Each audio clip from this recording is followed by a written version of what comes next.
Hey, what's up everybody? It's Pro, and I'm here with a video of one of my very favorite video games of all time. This is from the regular Nintendo Entertainment System, circa 1988. This game's called Blaster Master, and it's made by a company called Sunsoft. Much like you might infer from the title, you're basically in a vehicle and you're blasting the hell out of everything.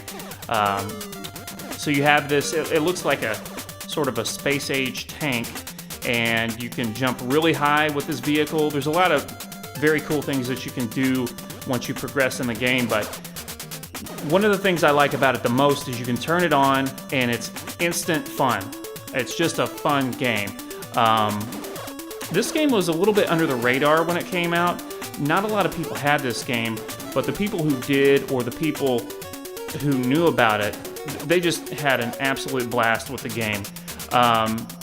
One of the cool things that you can do in this game is you can actually hop out of your vehicle. In fact, about half of the game is this little creature. Well, it's not a creature, it's a human. And, he's got this spacesuit on with a big-ass helmet, kind of like a...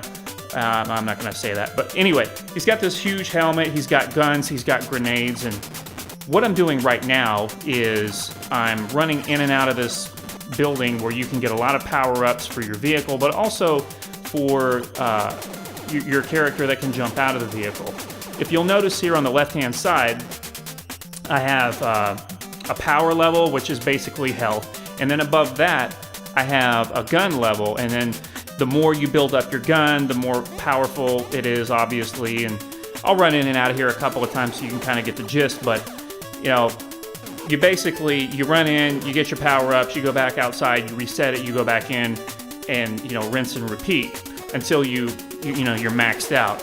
But it's twofold. The game's twofold. You've got half of the game, which, like I said, is in the tank, and then the other half of the game, you're just running around in mazes and killing stuff, and later in the game, you get a little bit frustrated, which was, par for the course with a Nintendo game. When you think of how video games have progressed up until today, you think internet, you think, very deep, just deep detail.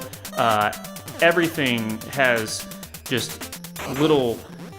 every little minute detail is taken care of. Well, back in the day, it was all about, hey, let me turn this on and let me have fun with it, but this is going to be one hell of a challenge because there was no internet.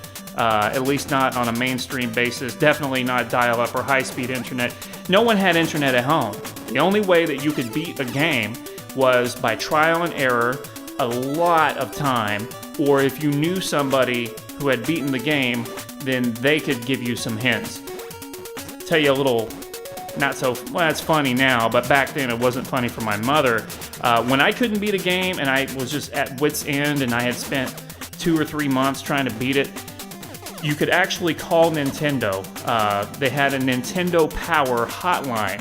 And this was before you had phone packages where you could have home phone, cable, and internet for about $150, $180 a month. Back in the day, if you made a phone call from Oklahoma to Redmond, Washington, it was about $2.99 a minute. And if you had to really know what the hell was going on with your game, you were spending 20, 30 minutes trying to figure out an intricate part of your game. And that doesn't include the time that you were on hold. So, as you might imagine, I did this, on a semi-regular basis, but you rack up a couple of $300 or $400 phone bills for a video game and your parents tend to get pissed at you, especially my mother. She used to get so pissed. But anyway, so right now, I am in basically the first, I guess you could say labyrinth or whatever, but this is where the first boss is, and I'm trying to make my way to the boss. Like I said, Blaster Master, a lot of fun right out of the gate. Now, it does get tremendously harder. Now, if you want to cheat, obviously, there's a million walkthroughs on the internet, but if you're looking for something that's fun, if you're looking for something that is definitely a challenge, something that's single player where you don't have to wait on other people, this is definitely a game that is worth your time. I did not have this game growing up, but my friend did, and he let me borrow it. I had so much fun with it. But again, you know, you're talking 1988. Things were completely different. There were so many great games, but then again, there were some games that were just terrible. Now, clearly, these graphics and the sound, and it's not going to be on par with what's going on today, but it shouldn't be. You know, we're talking, what, 23 years ago, right? But you have no idea how much fun this was. And it still is a hell of a lot of fun. You know, obviously I'm playing it right now to kind of show you guys, but here's the first boss. You've got grenades. First boss is hella easy. You just shoot the boss with grenades. Boom, boom, boom. Pew, pew, pew. Bang, and you're dead. Now, each time you beat a boss, you get a power-up for your vehicle. Your vehicle will now be able to do something that it wasn't able to do before. So now I'm going to make my way down a ladder and through the water and get back to my car, and then I'll show you what the first power-up is. And now the underwater parts of this game are also really, really cool. It's very slow at first because your vehicle doesn't move around very fast, but later on in the game you get a power-up that makes your vehicle move extremely fast through the water, which is super, super cool. So now you might notice, or you might have already noticed, that the lasers on my tank are now looking a little bit different. It's because I got a power-up. That was the reward for beating the first boss.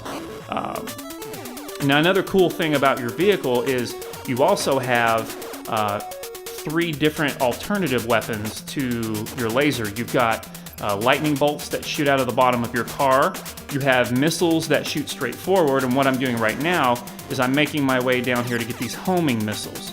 Now these homing missiles are probably the most important weapon in the game for your vehicle, because you'll run into a lot of places where if you don't use the homing missiles, you're basically screwed. And you run out of them pretty fast because you find yourself using them more and more, and the more you rely on them, the quicker they go, and then you gotta go back and find more. But again, it goes back to the challenge of the game. So with that power-up, I'm able to kill this little wall creature and make it through this gate that I otherwise would not have been able to make my way through. And now you see me using the homing missiles, and I'm making my way down to level 2.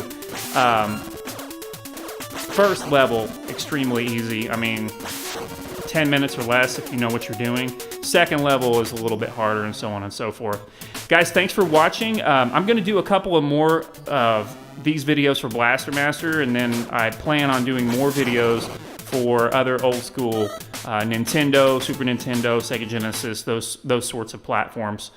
Just because I think it's fun, and for the younger crowd, I think it's really cool for you to get to see what you missed out on growing up in the 80s. Thanks a lot, guys. My name's Pro, and I'll talk to you soon. Take care.